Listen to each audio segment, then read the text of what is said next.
It-tlieta kienet ġurnata memorabbli għall-isport Malti. Dan intqal mill-kap eżekuttiv ta' Sport Malta, Marku Tajjar, f'konferenza l-aħbarijiet li saret l-erba' filgħodu. Huwa kien qed jirreaġixxi għal riżultati pożittivi li kiseb tim Malta fil-lob tal-pajjiżi żgħar tal-Ewropa li tisir f'pajjiżna. It-tlieta l-atleti rebħu b'kollox 24 midalja fosthom 9 tad-deheb.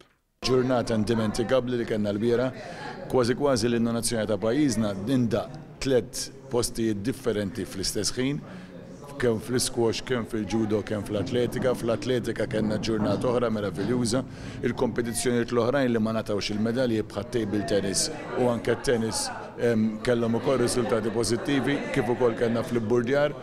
Allura kienet ġurnata li ħadibqa' infakra mill-ewwel fl-isport Malti. Marku Tajjar faħħar lill-membri tal-kontinġent Malti għal riżultati li kisbu u li jridu jiksbu fil-jiem li ġejjin tul dan il-lob li jibqa' għaddej sas-sibt u semma il-ftuħ ta' dan il-lob li sar nhar it-tnejn li għadda fuq il-Fosos u qal li dan intlaqa' tajjeb ukoll mill-mistednin distinti li kienu preżenti f'pajjiżna. Marku Tajjar semma wkoll li s-sibt li ġej se jsir l-eluq ta' dan il-lob. Preżenti se jkun hemm ukoll il-Prim Ministru tal-Andorra. Dan hekk kif l-edizzjoni li jmiss li se ssir sentej oħra se jsiru fl-Andorra. Intant it-tlieta filgħaxija il-Prim Ministru Robert Abela żar il-Marsa Sports Club fejn ippreżenta il-midalji li 3 atleti nisa li kkompetew fl-isquash.